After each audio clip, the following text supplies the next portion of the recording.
ولو كره المشركون. قال النبي صلى الله عليه وسلم: كانت بنو إسرائيل تسوسهم الأنبياء، كلما هلك نبي خلفه نبي، وإنه لا نبي بعدي. وقال النبي أيضا: الإسلام يعلو ولا يعلى عليه، أو كما قال النبي عليه الصلاة والسلام। সকলে মেহেরবানি করে দুরূদ শরীফ পড়ুন। আল্লাহুম্মা সাল্লি আলা মুহাম্মাদিন ওয়া আলা আলি মুহাম্মাদ কামা সাল্লাইতা আলা ইব্রাহিম ওয়া আলা আলি ইব্রাহিম ইন্নাকা হামিদুম মাজিদ। আল্লাহুম্মা বারিক আলা মুহাম্মাদিন ওয়া আলা আলি মুহাম্মাদ كما باركت على إبراهيم وعلى آل إبراهيم إنك حميد مجيد. اللهم صل وسلم وبارك عليه. গান্ডিয়া ফুটবল ময়দানে আয়োজিত আজকের এই চমৎকার তাফসীরুল কোরআন মাহফিলের মুআজ্জাজ মুকাররম সম্মানিত সভাপতি, বাংলাদেশ জামাত ইসলামী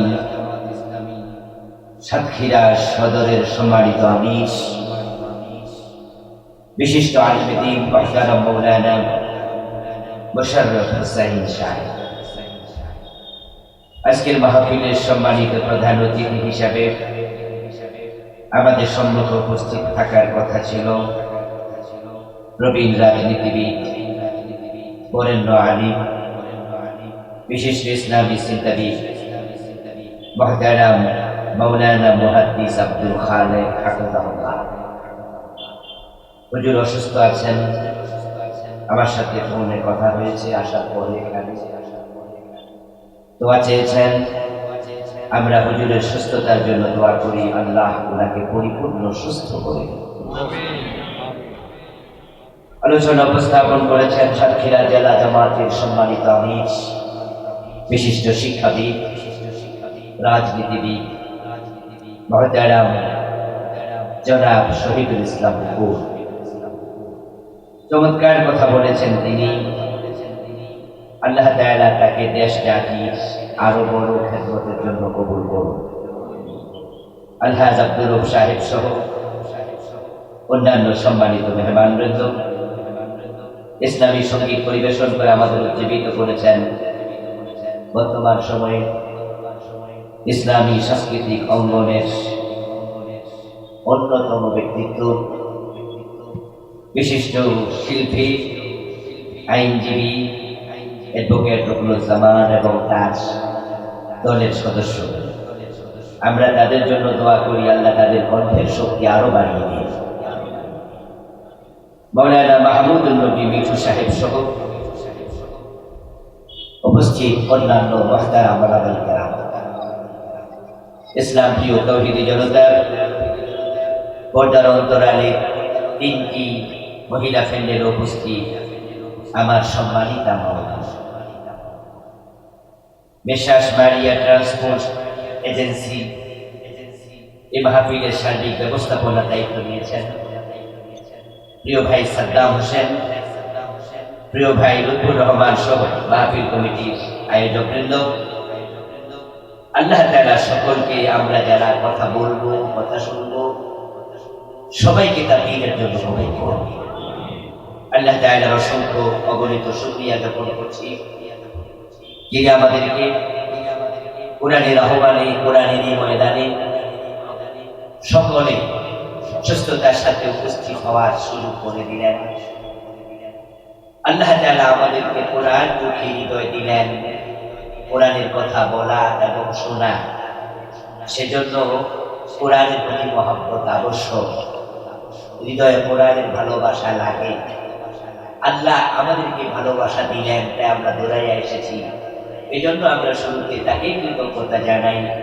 তিনি এই নিয়ামতে আমাদের ধন্য করলেন। সবাই মিলে জোরে জোরে একবার কালিমাতুশ শুকর পড়ি, আলহামদুলিল্লাহ। প্রিয় দিনী ভাই, আমি আপনাদের সম্মুখে পবিত্র কোরআন মাজিদ থেকে সূরাতুস সাফের 9 নম্বর আয়াতে কারিমা তিলাওয়াত করেছি।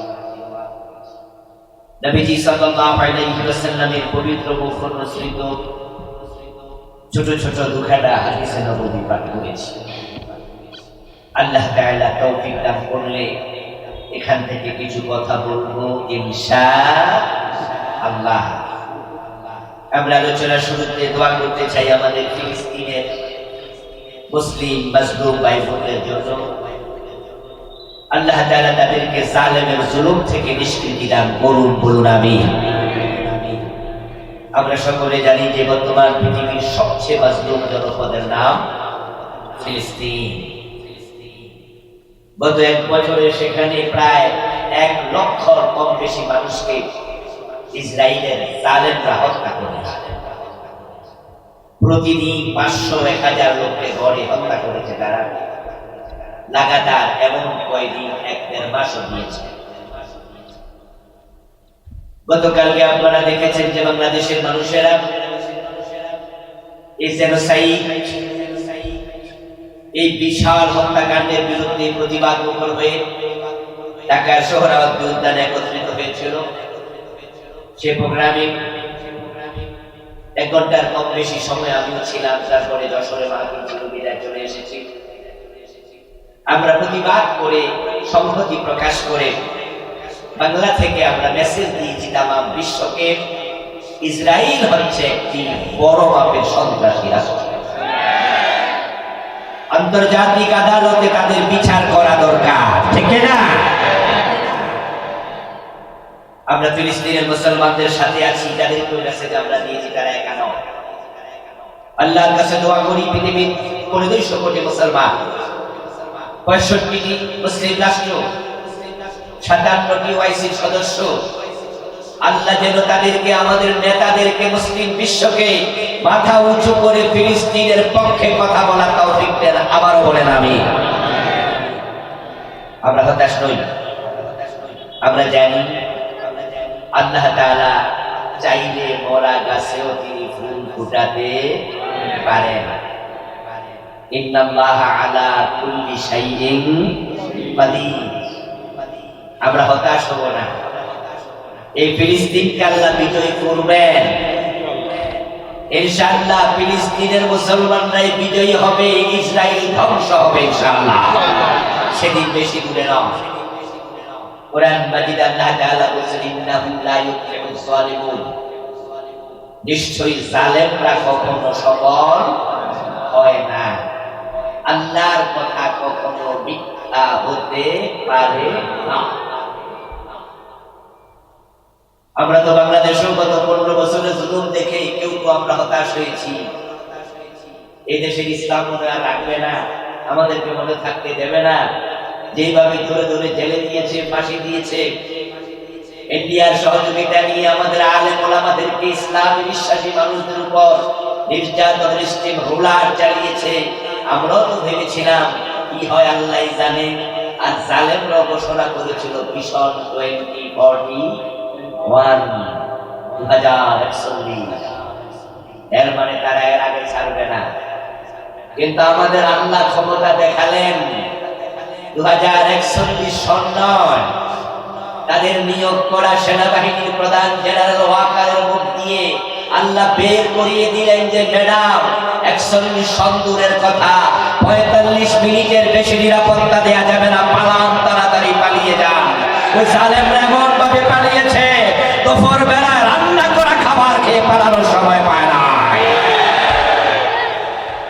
আল্লাহ আমাদেরকে জুলম থেকে মুক্ত করে দিয়েছেন।